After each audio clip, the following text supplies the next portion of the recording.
It's time for Pure Performance.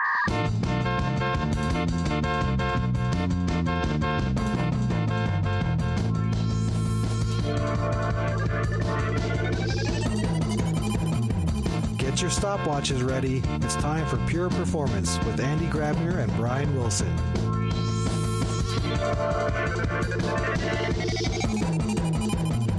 Hey, and we are back with Pure Performance. We are still here with Rick. Rick, you're still with me? Sure am. And Brian, you're also there, even though you just promised that you let me to do the intro, but Brian, you're still there with me? I'm still here. You're still here. That's awesome. And actually, I'm sorry that was a little quiet in the previous one, but I'm still struggling a little bit with the jet lag. It gives me a moment to shine, Andy. It's great. So in the first episode, we talked about continuous performance testing when we had Rick on the line, and we talked about the importance of fast feedback and integrating that into the pipeline. I really loved some of the ideas, Rick, that you brought up with when you do your when you have your pull requests and then you have your engineers look at it, but then also automatically look at all the data that comes in from your performance testing tools, from your monitoring tools, whether it is through a bot or some other means. I thought that was pretty cool. And Rick, what you also made very clear is that we totally forgot the fact that you were actually one of the presenters at our Perform conference in February. And I feel embarrassed that we didn't mention that. And there's no need for that. No, there is a need, no, because this is, this is not the way we value our customers.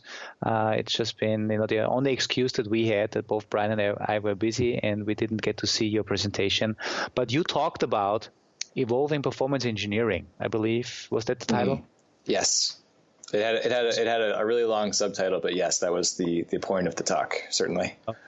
Perfect. So evolving performance engineering, I assume this is also kind of what we want to talk about in this episode now, where we talked about continuous performance testing earlier, but kind of now, how has performance engineering evolved over the time from traditional performance engineering, how we used to do it before, to what we need to do now in a more agile DevOpsy world. Is this correct?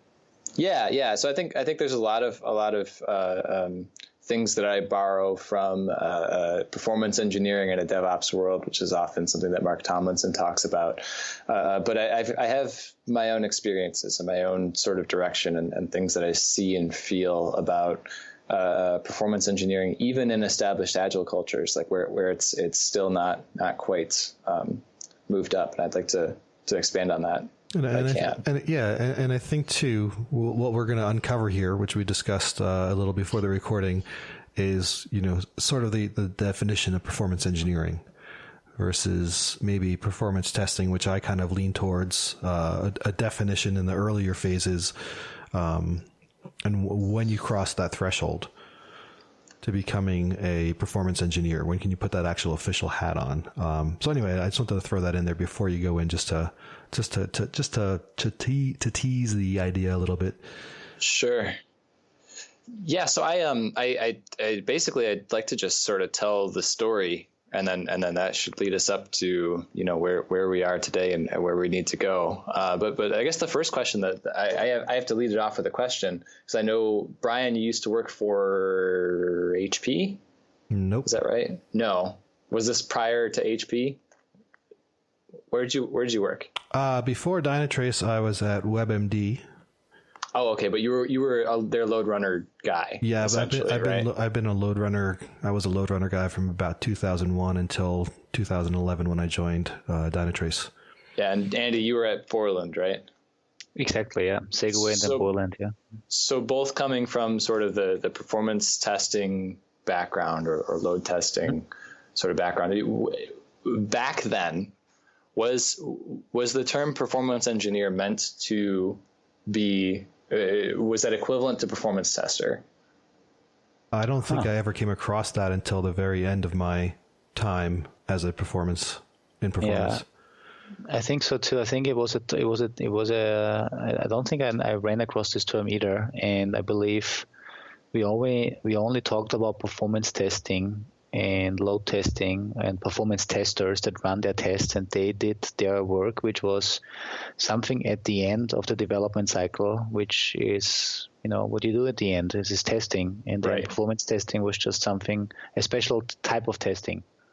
Sure. Okay. So I mean, I've heard it used often, interchangeably, so for as long as I've been in the industry, which is, I think anybody can agree, that's a pretty big fragmentation of that term.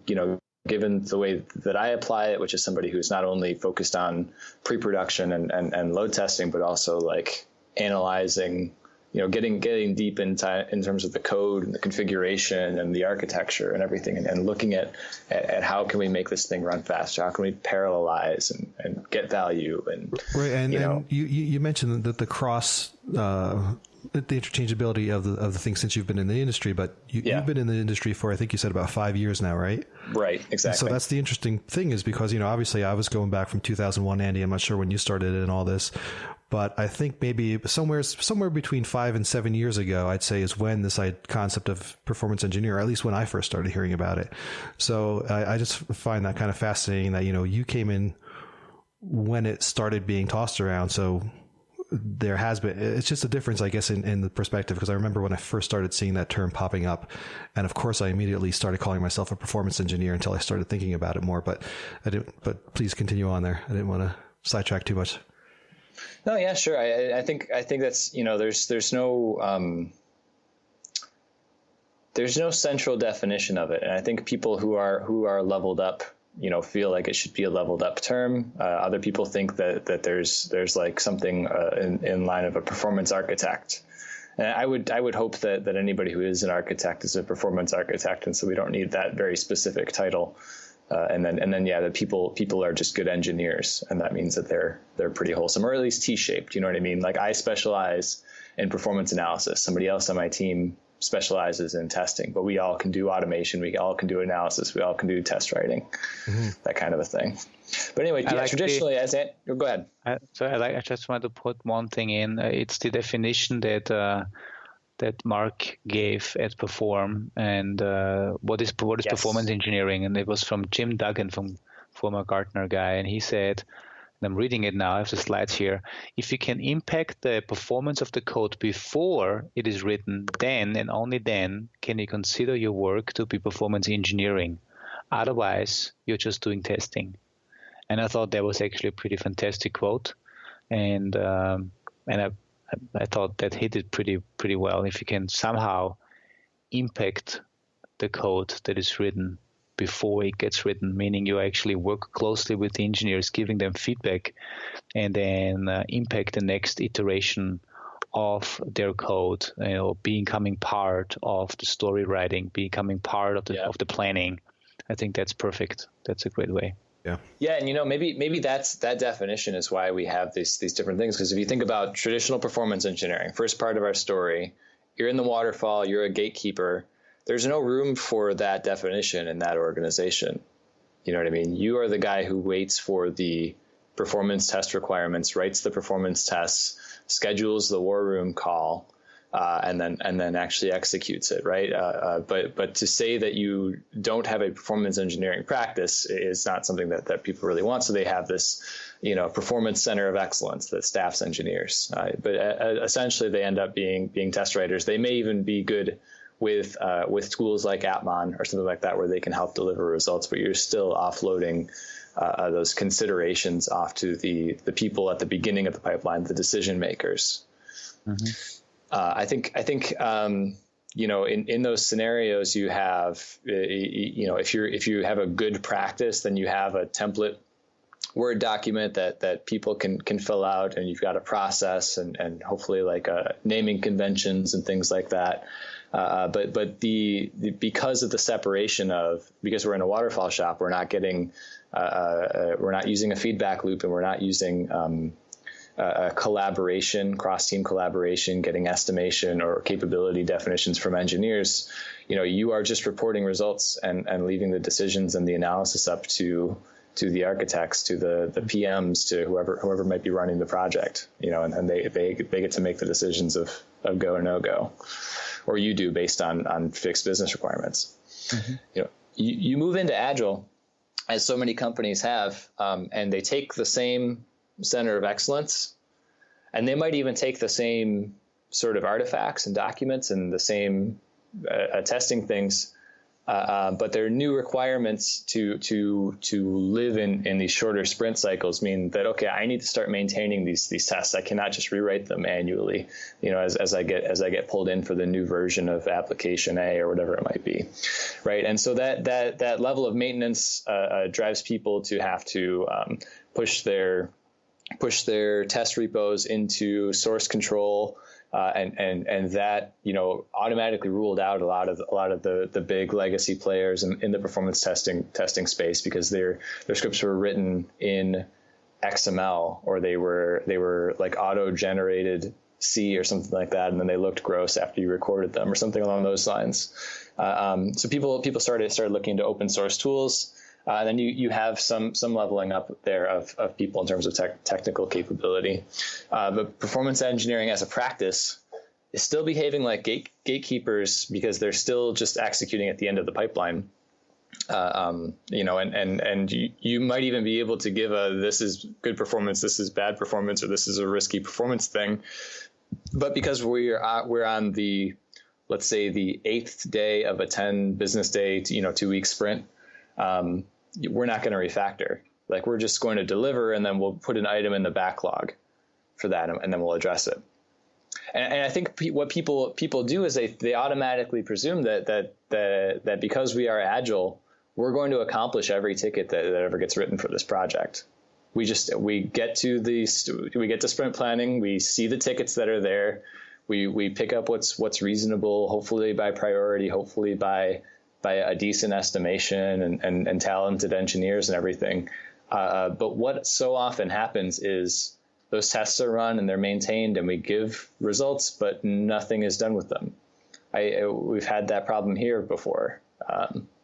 Business is always going to be asking for more features and usability enhancements or whatever.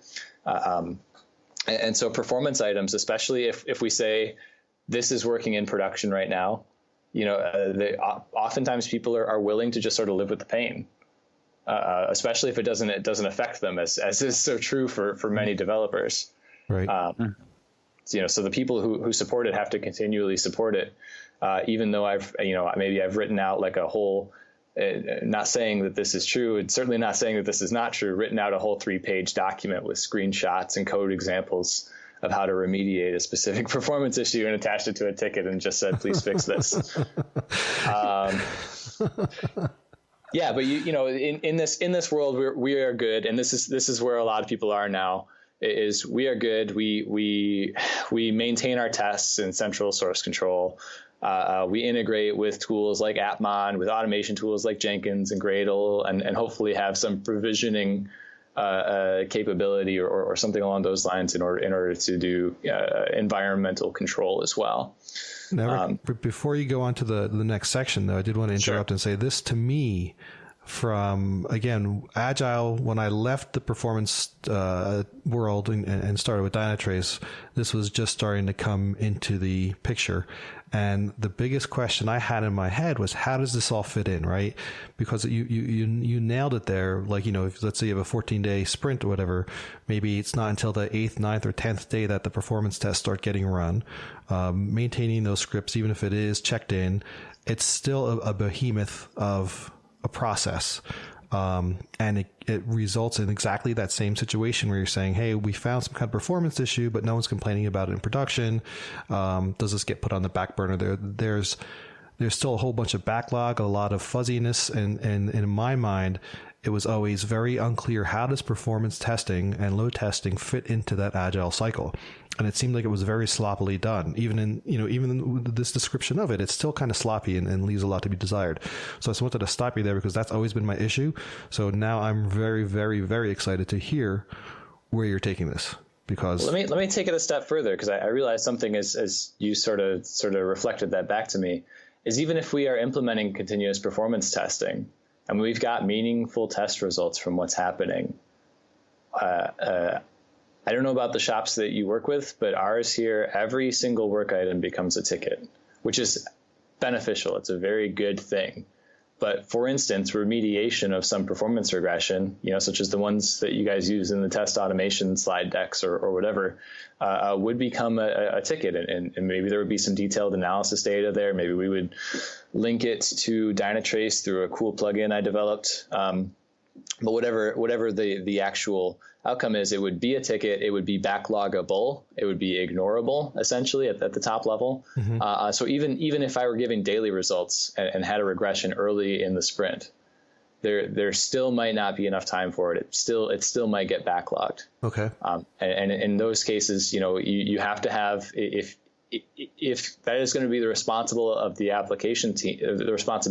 application teams, then they are going to have something in their process that says we allocate this much time for performance. Mm. I think. Go ahead. I have one story. So 2 weeks ago, I was fortunate enough to be at Whopper, which is a workshop on performance engineering in New Zealand, and one of the people in the room in this conference is a peer conference. Was Gorenka. She's responsible for site reliability engineering at Facebook, responsible for hundreds and thousands of servers at Facebook. And what she was saying, for Facebook, the most critical thing is features. So you develop a feature and you get the feature out as fast as possible, and you want to get feedback, because here's the thing. If nobody likes the feature, then they figure it out pretty fast based on real user monitoring, and then they just kill the feature, and there's no need to invest anything more in making it better. But here's the but. If the feature works out well, then the teams basically get a ticket, kind of like a fix me ticket or a fix it later ticket or something, whatever you want to call it. I think there's a terminology in the US when you get pulled over by the police and you have like a broken light, and then you get a ticket that says, you don't have to pay something now, but you have to fix it, a fix-it ticket.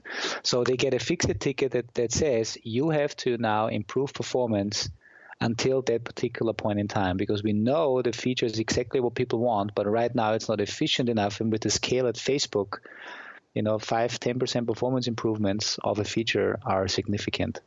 But that's part of their process. So feature first, and then if it proved out to be a good feature, it's part of the next sprint, so now it's part of the next iteration that they need to work on performance.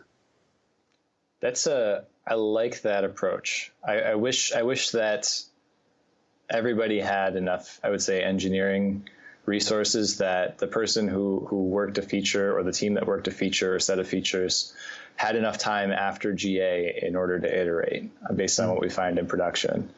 I take I think what you learned there or what you talked about there. I say this all the time actually, but if you're presented with the choice of a feature richness, ease of use, and performance, and I tell you to pick two, nobody's leaving performance on the table. As the end user, nobody's leaving performance on the table, and yet so often we leave those things on the table in the development room. And so I stress that a lot with our teams here and with other people in the industry I talk to about it as well. So I think one of the ways that we get around it here is I have write access to everything. So I literally am the dangerous sort of embedded splinter agent that can go into your repository, whether that's a configuration management thing in Puppet or an actual application configuration or a code level change or something like that. I'm empowered by having Appmon here, having, method level root cause analysis for every transaction for like the last 2 months or something like that, to be able to make an informed, data-driven decision that something should be done. I write tickets about it. If they sit there for a while, I make time in my day and my week as the performance engineer, as the person who is responsible for supporting performance here, to go in and attempt that change. Now, obviously, with a pull request, with a code review, but there's I think people should be looking at trying to level themselves up in that case. And going back to Brian's definition of you need to be an engineer and not just a tester. Oftentimes remediation is part of the performance strategy. And so it misses the target on the definition that Andy brought up. But that is something that I think people should be able to do, is see their performance teams as being cross-functional. Mm-hmm. And if not actually writing the code, then finding mentorship or peership in the engineering teams who actually can, and talking with them about strategies and showing them the data, being very proactive about those. But I think the best thing that an organization can do is open up access to their systems to people, because there are ways to lock master. You know what I mean? There's really no risk to letting somebody on the ops team see the application code. There's no risk to that, and the reward can be insane, especially if you have a 10-time culture where people are learning about other things. Or again, performance engineering is one where I don't want to wait for the system to be built and then have to look at how I'm supposed to support it. I want to help build it. I want to influence the way that it's happening. And so through those interactions with the code, you start to interact more with developers, with engineers, with architects, with DBAs, with operations people, and building a better culture of performance by exposing them to the kind of information that you have that can help inform their decisions. And then maybe we start approaching the Jim Duggan definition of this, and influencing the way the code is written. Mm-hmm. And then I think it's ultimately the goal of the way that we're trying to attack it here, but also to remediate the possibility that I'm not actually providing any value. I'm just generating reports and possibly generating detailed tickets, but not actually doing anything for the business, because nobody's doing anything about what I'm generating. So I had to listen to what you say. It makes it's perfect. One thing that I want to say here, and I think it comes towards what we see the industry is moving towards, DevOps, the concept of having, and I think you said it earlier, or maybe it was in a side discussion that we had between the podcasts. DevOps sometimes is seen as, you create a separate team and they're doing all the magic, but that's not what it is. It's really about shared responsibility. And I think what I've seen, and what also we did internally at Dynatrace in our engineering team, we were basically creating these cross-functional teams. We call them application feature teams, and they're responsible end-to-end for the features that they build. And like what Facebook is doing, right? Facebook is empowering their developers to build great features, but then demanding from them also to make sure that their features are efficient enough. And in order for that to work, these feature teams have to have, or these application teams, they have to have great developers, front end, back end. They have to have testers in the team. They have to have architects and performance engineers in the team. And they all together, and operation teams as well, operation folks, and all of them together are responsible for the outcome, which is something that in the end is beneficial for the company, which is great features that actually operate well. And I believe this is where we're all moving towards, right? It's these whatever you want to call them, application team, feature teams.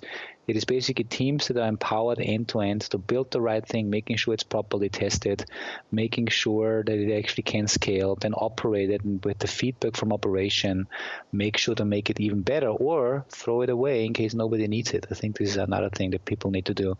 The way we did this internally, and I'm not sure, Rick, what your thoughts are from an IBM perspective for your kind of evolution of your engineering teams, but all of us within Dynatrace, we spent a lot of effort in building a pipeline and an orchestration layer this is actually the product that our DevOps team has built. So the DevOps team within Dynatrace is responsible for building that pipeline, which is a set of tools and frameworks that enable developers to write code, that it's automatically tested, that then gets automatically deployed into different environments, properly tested, including giving the developers access to log data, monitoring data, all the data they need so that they can get feedback. But the idea really was, let's empower developers, or not only developers, let's empower the application teams to build the right things in the right quality, and then give them whatever they need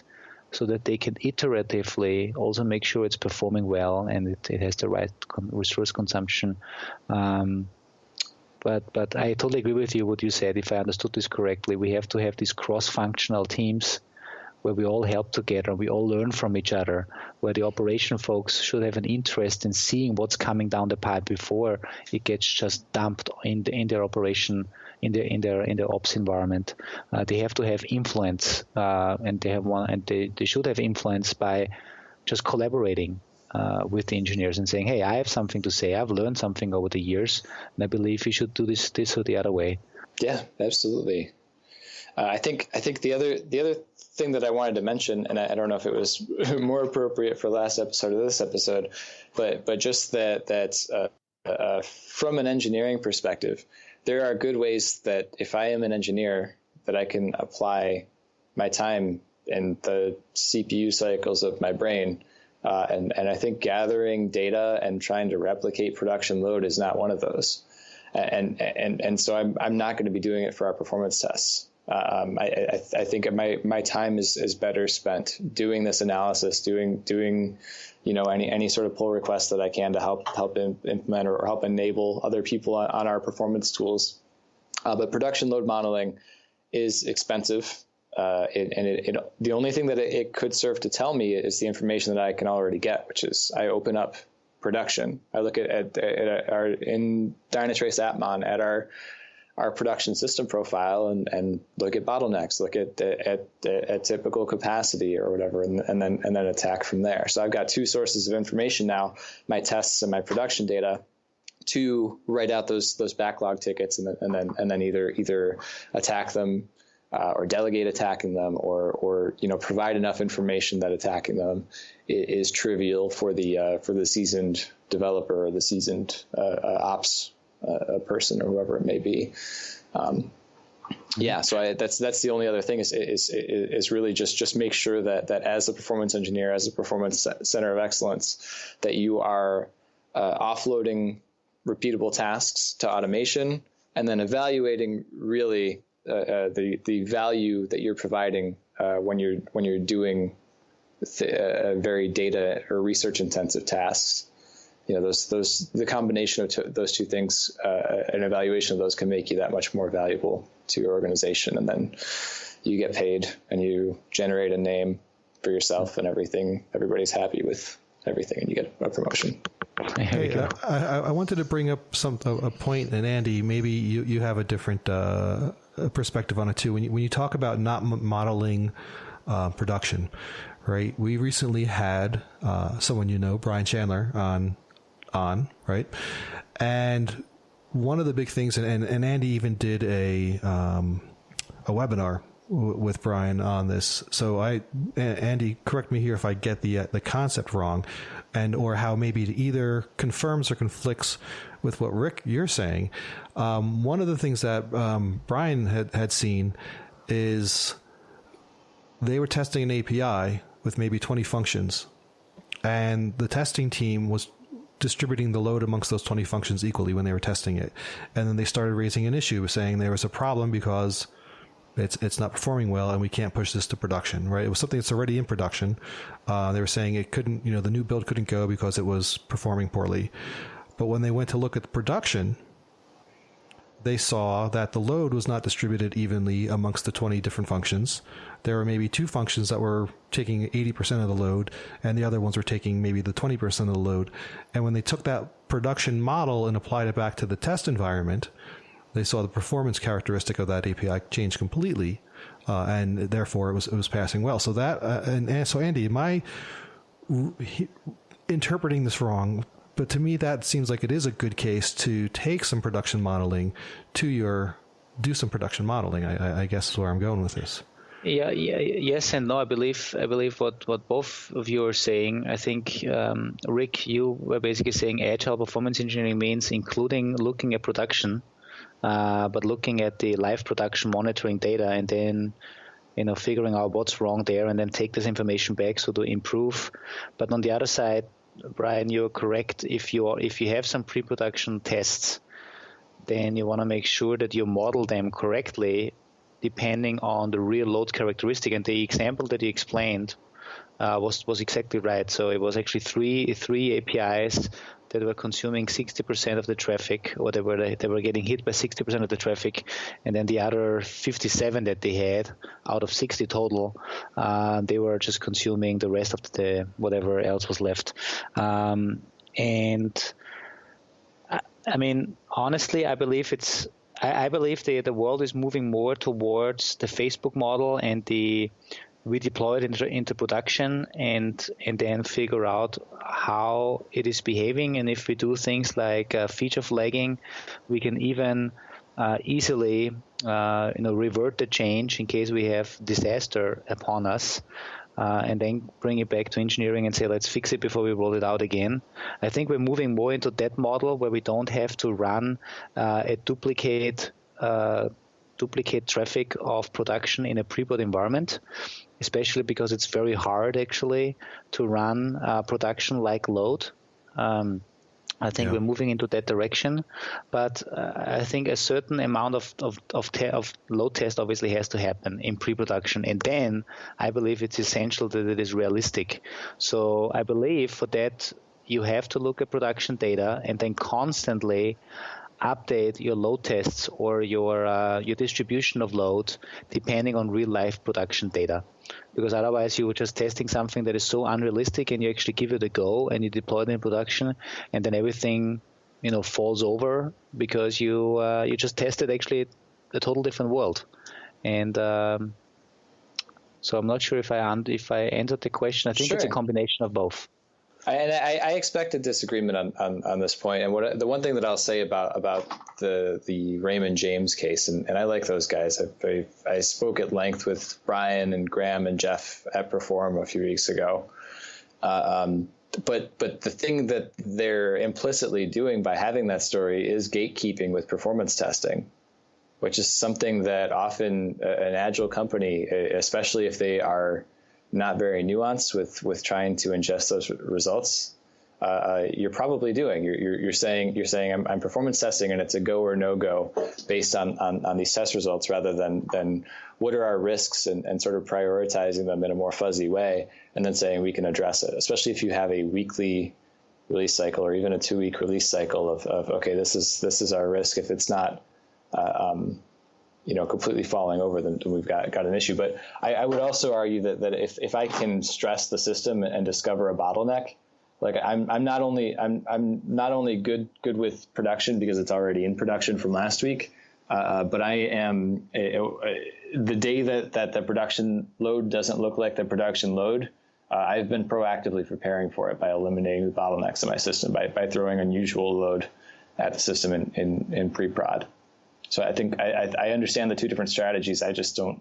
I have a 2-person team here, and no influence on whether the application goes to prod on Friday.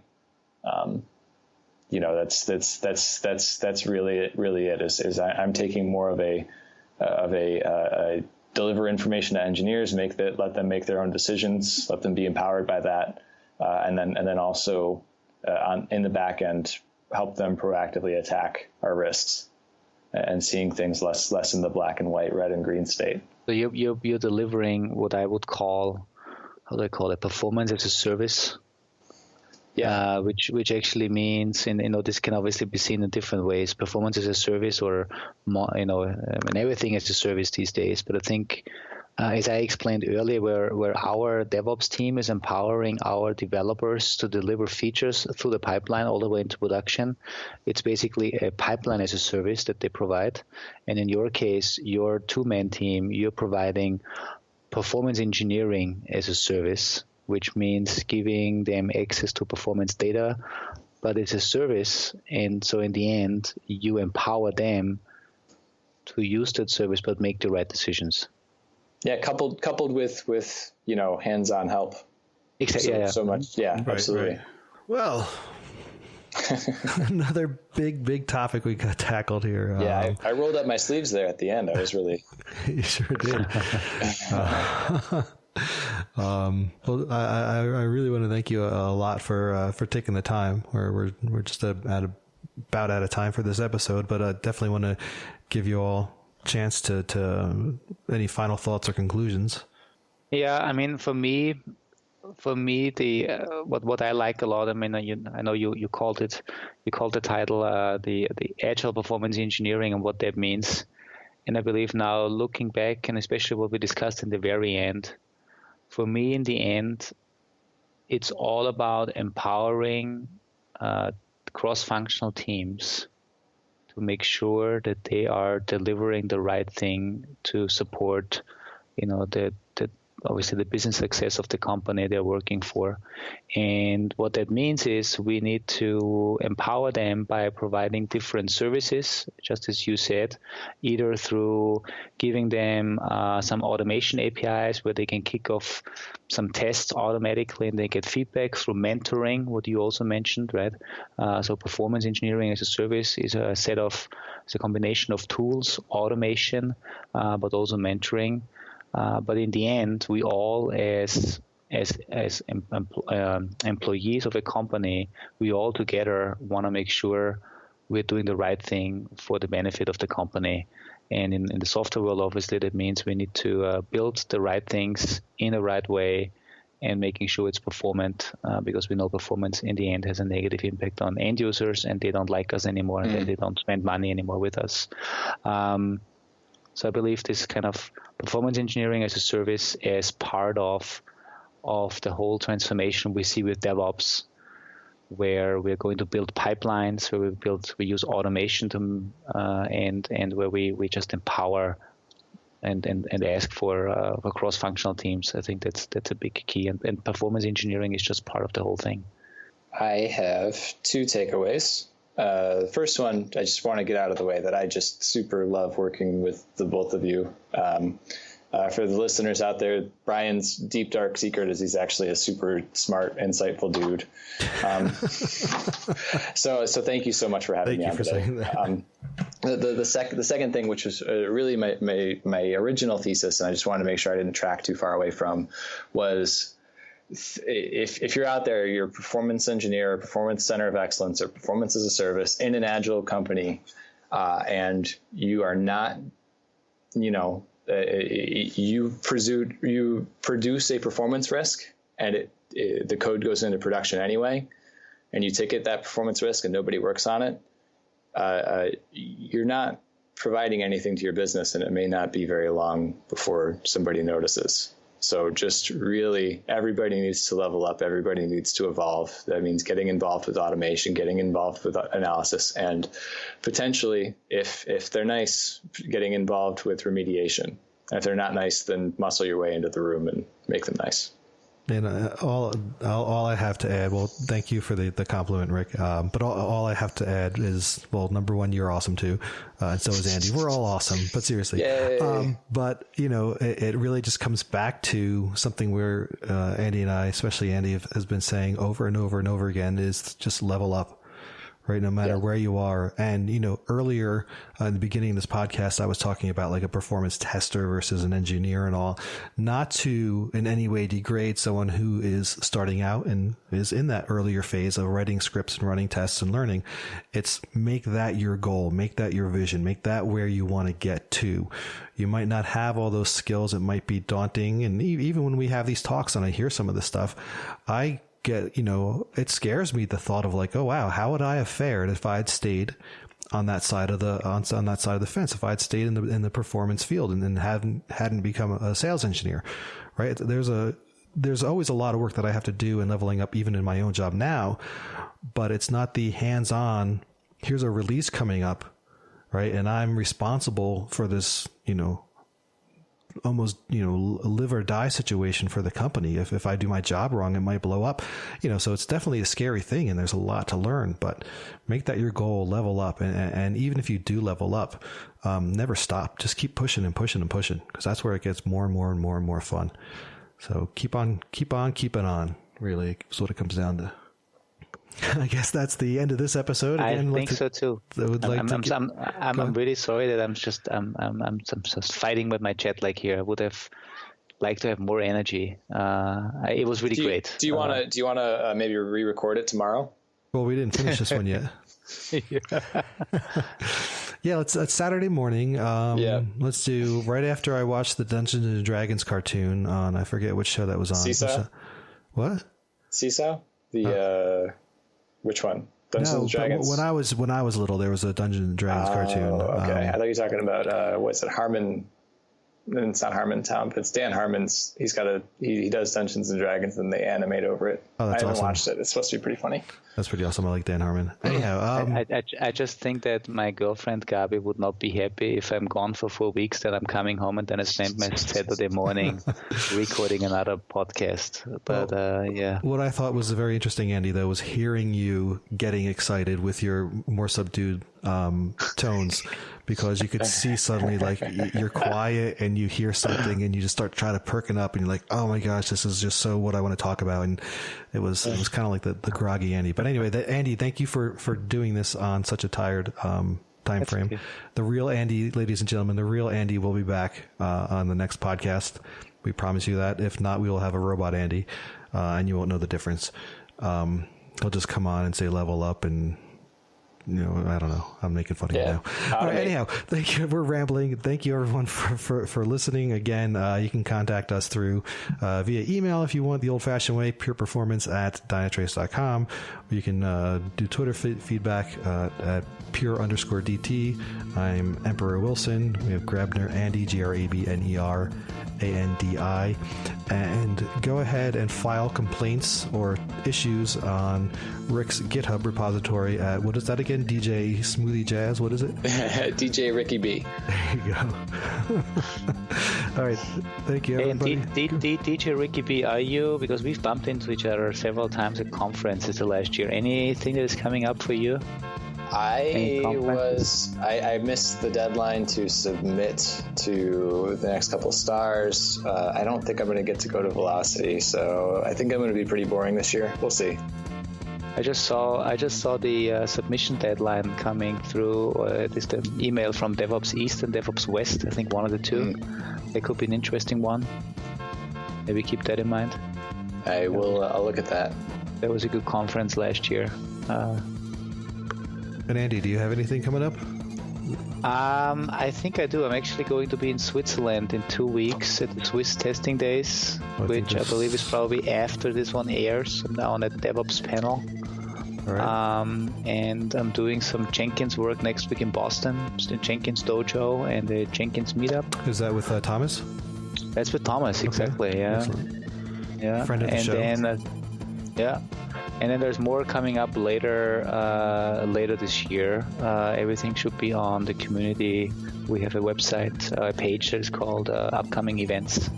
And also what I would love to do, Rick, maybe I know you had your presentation at Perform. If there's anything we could potentially repurpose for not only the podcast here, but maybe for one of my performance clinics, we should talk. Maybe there's something that we can show how you're using AppMon to, actually implement performance engineering and more proactive performance engineering. That would be cool. Sure. Excellent. Well, I want to thank you once again, Rick, for taking the time. Hope you enjoy whatever that was you opened earlier, and hope you have a wonderful weekend. I guess your day is almost over. It's closer than mine. At least so. And Andy, you're right in the cusp there. So go get some sleep, I think his day is probably over. Yeah. Get some sleep, Andy. Recover.